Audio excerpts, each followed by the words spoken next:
Thank you for giving me the opportunity to clarify the issue, because indeed there has been some confusion about Cyprus' position in the media. And to clarify, let me be clear that Cyprus is not considering using our veto against the global minimum corporate tax. And you did mention our corporation tax, which is about 12.5%, but allow me to clarify that this corporation tax tops up with additional dividend tax on corporate profits, which brings the effective taxation way beyond 15%. Of course, it's perfectly normal for us, like every country, to express the desire to examine these proposals in more detail. And Cyprus is not an outlier in that. Many countries have expressed a similar opinion. Look at the stance of the UK, of Ireland, of Switzerland. And of course, we want to align and converge with international practices. And we are also examining the issue in the context of an internal tax reform that would be more comprehensive. And we will also examine the corporate tax issue along with certain green initiatives within this year. So very helpful to clarify your position. So you're not intending to use your veto. How might we see you react if these proposals do go ahead? What are the options on the table for you?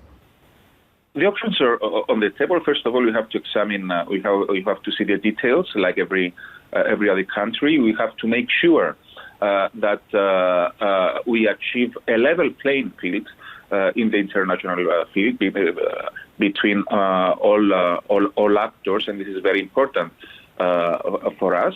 And also, some concerns should be taken into consideration, but we do not exclude the 15% minimum corporation tax, and we will portray a constructive spirit towards that direction.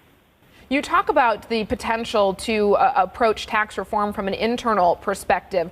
Talk to us about the types of internal taxation reform you're considering and how that ties into the EU Next Generation funding, those reforms that you're talking about. One of the aspects should be the aspect of green initiatives and green taxation and tax on fuel consumption.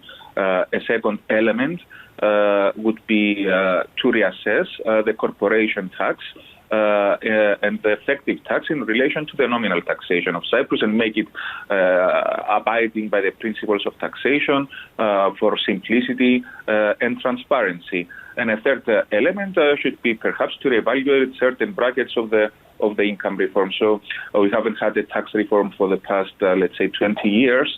And I think that taking into consideration the European initiatives, the climate change initiatives, but also the international debate regarding the corporation tax, all of this should be included into an internal tax reform effort.